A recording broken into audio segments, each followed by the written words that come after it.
it's really good to be here with you. To be here with you in Madrid, surely, but also to be here with you on planet Earth, the place where we all live, we love, we dream. So I like to think of Earth as a living being, as a place where its biosphere, the atmosphere, the ground, and the oceans, they all make part of a complex system which enables life. And this system, it could be thought as an individual organism. It enables life through chemical and physical transformations. So I like to start with a quote of a great inspiration of mine. He's a scientist and environmentalist. He's James Lovelock, that was saying that life truly adapts to the earth.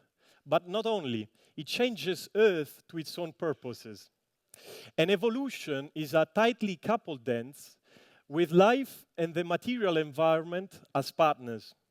And so I believe that the biosphere got more than 3-4 billion years to develop their own technologies. This through evolution, as you know. So trying again, and then finding the best way as to create this delicate balance that enables life. But over the last century, this balance has been put into crisis. For the first time by human activity. And as you all know, humanity has been pumped increasing amount of carbon dioxide into the atmosphere, and mainly because of burning the carbon inside coal, petroleum, and natural gases. It increases global warming and all the things that comes out of it that we all know. But we are also decreasing levels of oxygen, and we are cutting plant life, destroying plant life. So we are short-circuiting natural cycles rebound. We are basically artificially slowing down one process and we are speeding up another one.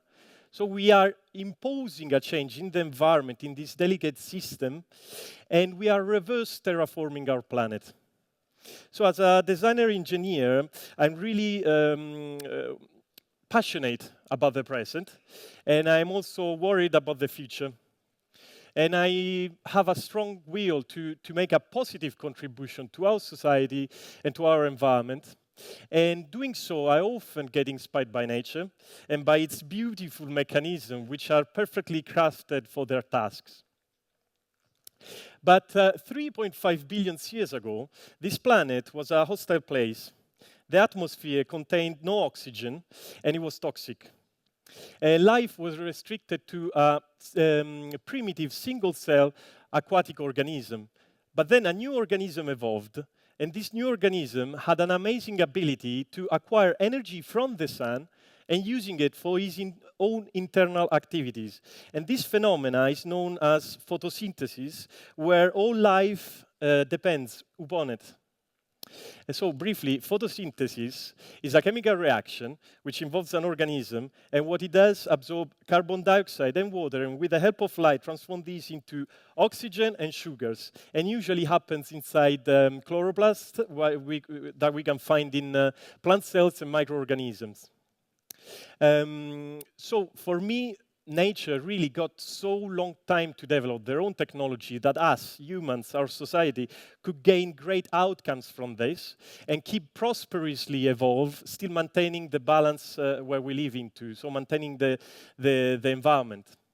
So since my early years of education and also professional experience, I got passionate about another phenomena which is at the basis of life. And this phenomena is light. Light comes to us in so many different ways. We can perceive it in so many different ways. So the light of the sun that comes from the sun and warms up our body. But also the light that warms up oceans and rivers. So controlling the water cycle, which controls also our climate. But also the sun that gives us emotions. As example, when we stay on a beach and we see a beautiful sunset in front of us. Also light that gives us emotion through theater lighting like this or in cinema, right? But I got intrigued by another part of light which enables life, and this through photosynthesis. And over my last years of studies in Royal College of Arts, Master Studies, and Imperial College of London, I decided to focus on biotechnology and biological materials. And so I had the chance to explore and experiment with synthetically programmed material from E. coli bacteria and silk protein, which have great structural, optical, and biological properties.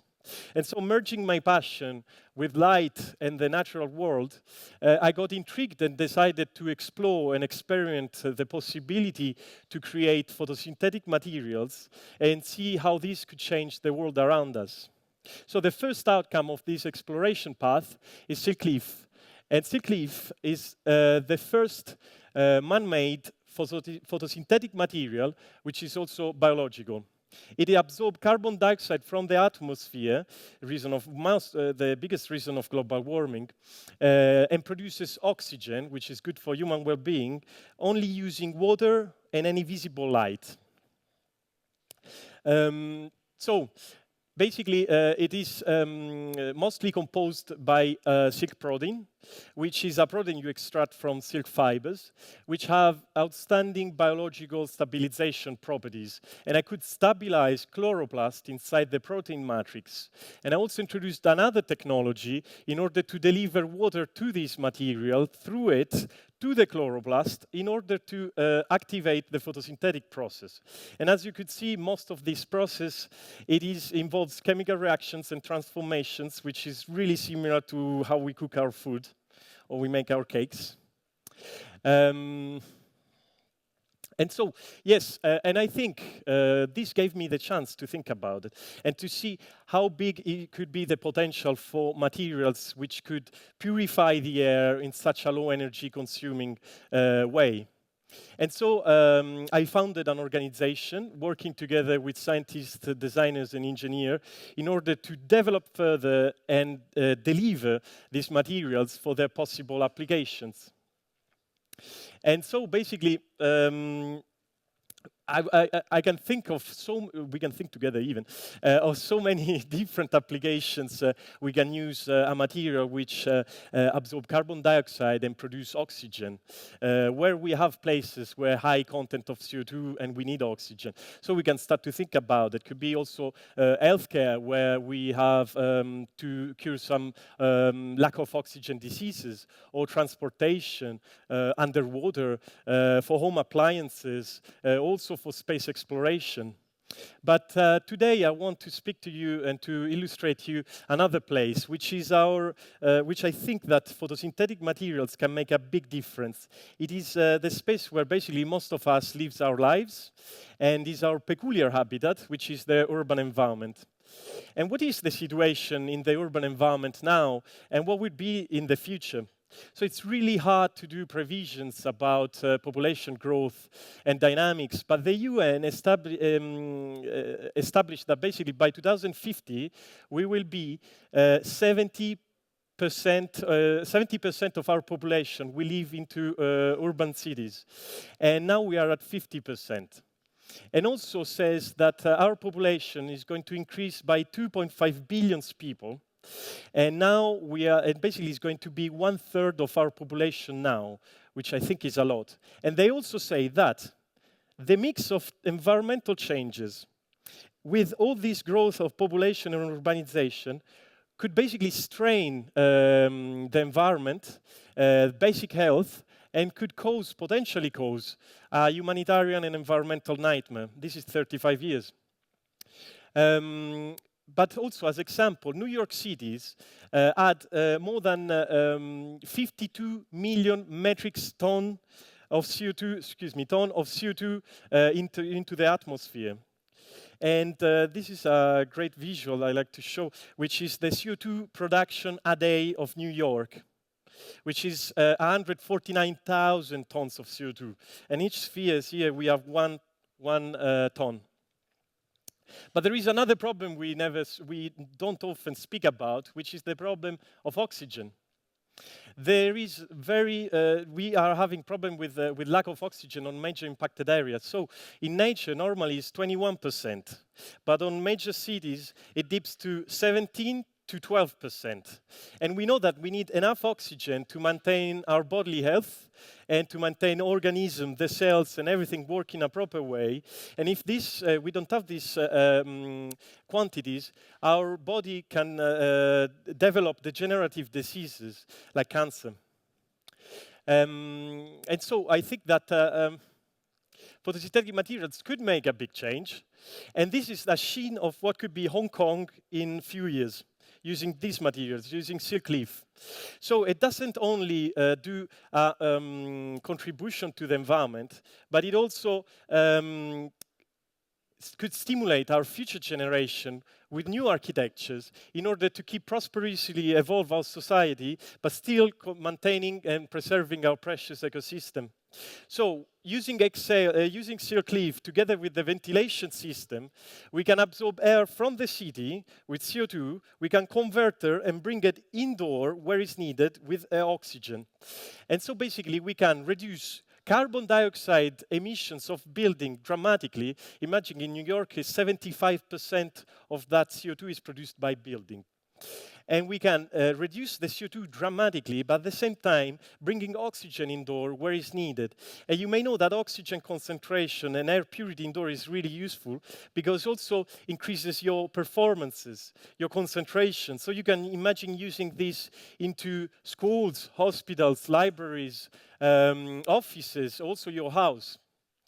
And also using silk leaf inside a facade, a ventilated facade, hollow, with a connection to the ventilation system. So absorbing air from street level and bringing it indoor, oxygenated. So working as a membrane to the outside, in the inside. So introducing also an idea of a metabolic building that can breathe and ultimately self-sustain itself. But also could be used for traffic lights. So solving the problem where it comes, most of it, and also using light itself to keep performing photosynthesis overnight. Or also in your home. So depuring the air, creating oxygen to increase your performances. And at the moment, we're also developing a novel breathable material which can be applied to most of surfaces very easily. And so you can imagine obsolete architectures being transformed into a positive example of a prosperous, sustainable society or city. So in this case, I'm showing a tower block in London, so it's where I live now. But could be also highways, on the side of highways, on bridges, on industrial buildings. But I like to think also about complex habitats, natural habitats, like coral reefs and rainforests. And if you look at them, you can see how fast and dynamically they react with the environment continuously. So as example, rainforests adapt to seasonal changes. They also change through micro climate changes and also bigger climate changes during a longer period of time. But they also react to bad things like fire, as example. They come out even stronger than before. But if we look at our cities, how are our cities? But basically, they are static, and they really create a resistance to change, to environmental changes.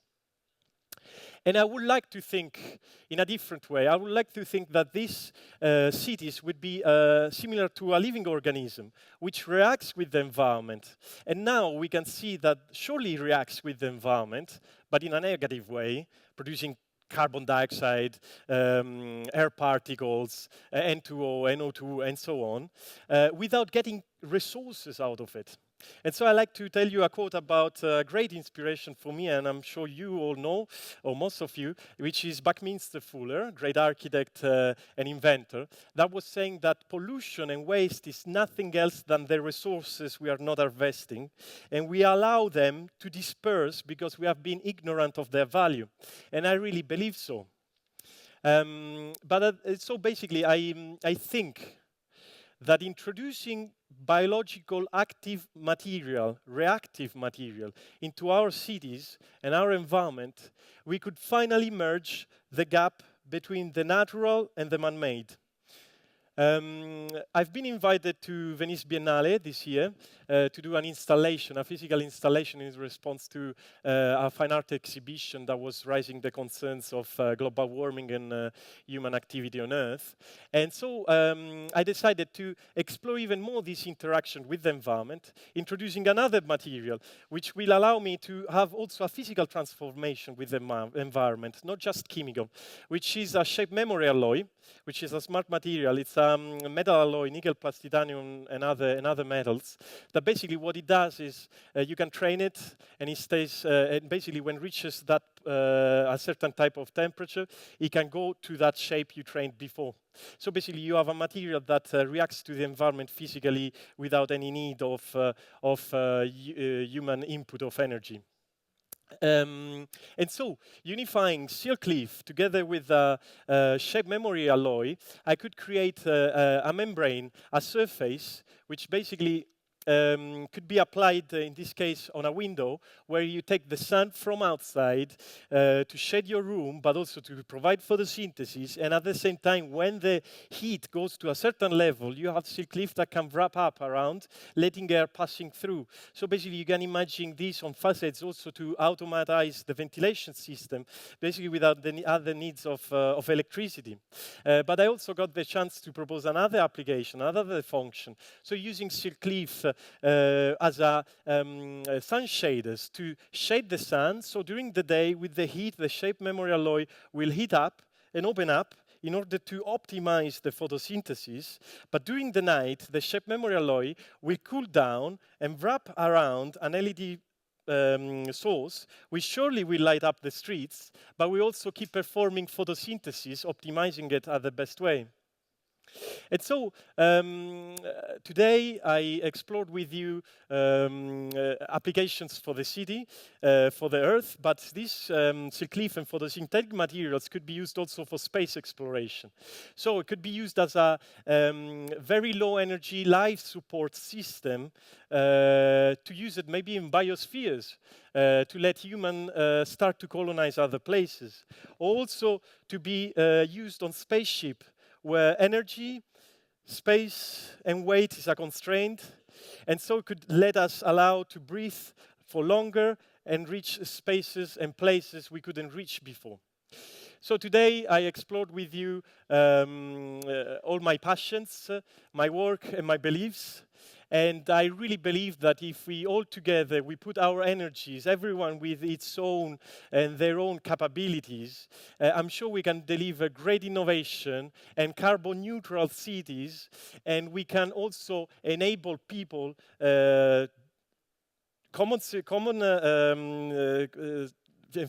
this generation and future generations, to deliver and to push forward that change which is positive and sustainable, and I think this is 100% achievable. Well, thank you very much for your time.